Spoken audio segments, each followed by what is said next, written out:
le dan la operación a Quieto, del cual dependía la supervivencia a Montoneros en un momento para ellos muy importante, ¿no? Born quería plata, Galimberti quería plata e indulto, Firmenich quería el indulto, Menem quería plata y quería la idea de la pacificación nacional y meter todo bajo un mismo paraguas. Ahí hubo un momento en la que cada uno sacó su provecho. Cuando ellos se echan a rodar la idea de, ojo que no todo el mundo en Bujibón debe querer que se le pague el rescate por la vida de estos dos muchachos. Y muchos sintieron que habían puesto el pellejo y no se sintieron necesariamente lo suficientemente bien, no sé si agradecidos es la palabra, pero reconocidos en su trabajo. ¿Por qué la organización y las negociaciones recaen en Quieto por parte de Montoneros? Mira, esto ocurre, el secuestro, en el 74, ¿no? Había muerto Perón, digamos, habían roto con Perón en vida cuando Perón los echa a la plaza, muere Perón, asume Isabel. En ese momento Montoneros decide volver a la clandestinidad, es decir, nunca habían terminado de desarmarse, pero decían volver a enfrentar con las armas el gobierno constitucional de Isabel de ese momento. Para eso se habían quedado sin fondos, porque había sucedido antes la elección de Cámpora, digamos. Entonces, y era una época, 74-75, en la cual tanto el ERP como Montoneros se financiaban primordialmente con secuestros extorsivos de empresarios. Entonces, en ese momento deciden hacer el secuestro en términos de que el botín le financiara ese pase a la clandestinidad y tenía que ser un botín muy grande. Entonces, en ese momento, Montoneros, de haber estado muy visibles durante todo el periodo, digamos, de Cámpora, etcétera, pasan a la clandestinidad en una situación donde ya se los conocía, ya se sabía quiénes eran. O sea, era una situación de mucha precariedad en materia de seguridad. Entonces, muchos de ellos además habían tenido una decisión, lealtad, que se había quedado con el peronismo, digamos. Y entonces la cúpula se va a Córdoba. Firmenich y compañía hacen una especie de autoexilio para preservarse en Córdoba. Y también es cierto que la experiencia más militar y mayor trayectoria en materia de operativos no era de los jóvenes de Montoneros, sino de los que venían de Farfap, que se habían acabado de fusionar con Montoneros. Y yo digo en el libro, Quieto al lado de ellos era un viejo guerrero, se había hecho, digamos, la fuga de Trelew, era un poco más grande, de 30 y pico de años, abogado, laboralista, tenía más experiencia. Y toda la gente que él prepara, si bien se apoya en la columna norte que comandaba Galimberti, porque esto ocurre en la zona norte del conurbano, recae sobre alguien con más experiencia y que además no estaba obligado a estar en Córdoba. Iba y venía de Córdoba, pero que...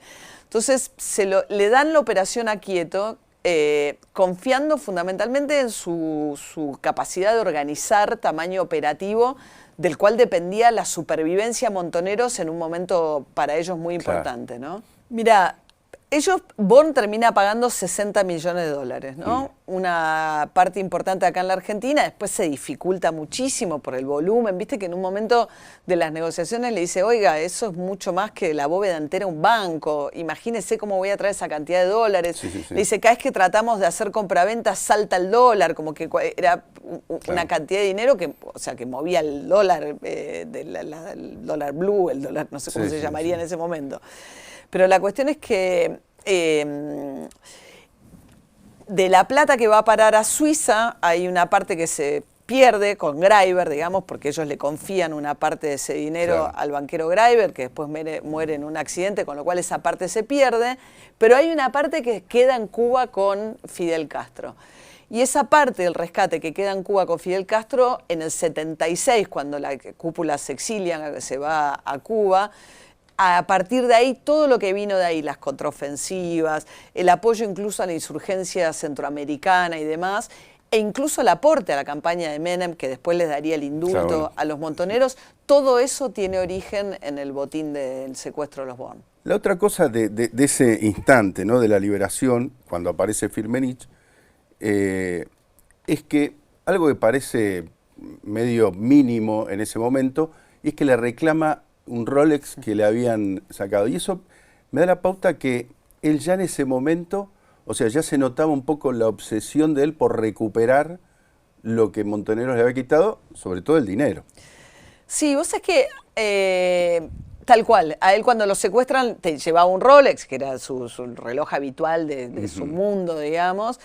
Y Firmenich va y le da una muda de ropa para presentarlo con una muda de ropa nueva frente a los periodistas. Y él espera el Rolex. Le dice, mi Rolex. Y ahí le dice, no, bueno, el Rolex no fue parte del acuerdo, devuélvanme el Rolex. Y es cierto lo que decís, Hugo, ahí aparece una obsesión de él que yo creo que además le cambió la vida y le torció el destino. Claro. Ese destino de heredero, él nunca lo pudo hacer porque a los pocos años se desarma y se vende gran parte de lo que era, digamos, las empresas de Bunge. Tiene una presidencia muy corta, donde además su alianza posterior con el gobierno de Carlos Menem lo deja en una situación muy incómoda frente al resto de los accionistas. Y él inmediatamente decide que va a hacer cualquier cosa para recuperar la plata que le había sacado Montoneros, y después se encuentra en Galimberti el socio perfecto, ¿no? Claro. Y en Menem, para ese emprendimiento. ¿Vos creés que el acercamiento de Born a Menem, el poner ministro de Economía, el plan Bunge-Born, es un poco algo que enmascara la intención de Jorge Born de recuperar esa plata?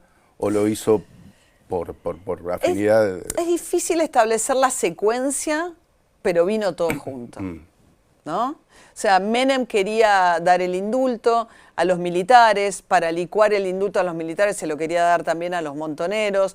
Los montoneros habían quedado... Firmenich estaba preso. De hecho, Firmenich lo condenan por esta causa, la única causa por la cual alguna vez condenaron a Firmenich es por la causa de Born. Él estaba en Brasil, lo extraditan, Alfonsín lleva adelante ese juicio, digamos, durante el tiempo de Alfonsín. Y los montoneros, había quedado la cúpula de los montoneros todavía con problemas judiciales, no el resto de los integrantes de organizaciones armadas de la década del 70. Y los montoneros tenían la plata de los Born, querían hacer un aporte a la campaña de la cúpula montonera, hicieron un aporte a la campaña de Menem con dinero proveniente del secuestro de los Born, sabiendo que Menem, o apostando a que Menem les iba a dar el indulto, aceptaron ser indultados junto con los militares, aunque después renegaron, de los jefes de las cúpulas militares, aunque después renegaron de la teoría de los dos demonios, y ahí confluyeron todos. O sea, ahí hubo una situación en la cual Born quería plata, Galimberti quería plata e indulto, Firmenich quería el indulto, Menem quería plata y quería la idea de la pacificación nacional y meter todo bajo un mismo para. Ahí hubo un momento, en el momento de Menem, una suerte de piñata en la que cada uno sacó su provecho. A lo largo del libro se cuentan muchas traiciones. Sí. Dentro de Montoneros, pero también dentro del mundo de los Born, ¿no? Su enojo con Caravaggio, por ejemplo, todo eso. ¿Cuál es la traición que más te sorprendió? Es interesante. A mí lo de Quieto me parece un hecho, digamos, porque claro, como decís vos, es una historia de traiciones. O sea, Montoneros acusa, Firmenich acusa, o un tribunal revolucionario acusa a Quieto de haberlos traicionado. Cuando hay un hecho muy interesante para mí de las desgrabaciones, que es cuando ellos se echan a rodar, evidentemente por cosas que les contaba Jorge Born hijo, la idea de, ojo que no todo el mundo en Bunge debe querer que se le pague el rescate por la vida de estos dos muchachos. Hay gente que si estos dos muchachos no llegan a salir en libertad, como dicen en un momento, vivos y sanos, bueno, puede pensar que les va a tocar antes ser los herederos del imperio. Y Mario Hirsch, que había sido siempre la mano derecha de Born, de los Born, eran dos familias muy unidas, que la primera generación se alternan perfecto, la segunda generación, y cuando llega la edad de los Born, bueno, Mario Hirsch no tuvo hijos. Entonces trae a la compañía a Octavio Caravaggio, que era el sobrino. Jorge Born, los herederos se llevaron mal desde un comienzo. Entonces, desde un comienzo empieza la sospecha de que, bueno, primero, ¿quién va a pagar los 60 millones? ¿Los paga de su bolsillo la familia Born o se paga la compañía? ¿Los secuestran porque son Born o porque son los herederos de la compañía? Y luego, ¿qué pasa? Esa transición a Caravaggio, de hecho, finalmente Caravaggio, a los pocos años de que Jorge Born hijo asume la presidencia, le gana la presidencia. En muy pocos años junta suficientes accionistas como para ganarle la presidencia. Esa traición es una traición del todo inesperada para Jorge Born. Pero a la vez Caravaggio se sintió traicionado porque dijo, cuando Born empieza las gestiones para recuperar la plata, le dice, pero esa plata la puso en la empresa, no te la puedes quedar solo vos y Juan. Claro. Entonces hay muchas tradiciones de distinta índole. ¿Por qué crees que se contactaron vuelvo al principio, ¿no? Los hijos de Menéndez? Es muy buena tu pregunta, porque es una pregunta que yo me hice mucho también. Yo creo que es una historia que dejó muchas traiciones y muchos enojos, y muchos de los que... Pensá que también estos empleados de Bunge ponían su vida en mucho riesgo, se sometían a situaciones muy poco habituales, estar tratando con guerrilleros, escapando de la fuerza de seguridad, moviendo plata en grandes cantidades ajenas. Hubo asesinatos. Asesinatos, mataron a uno de los directivos de Bungibón, Muscat, porque no pagaban para presionar, con lo cual la situación de los directivos de Bungibón estaban bajo mucha presión.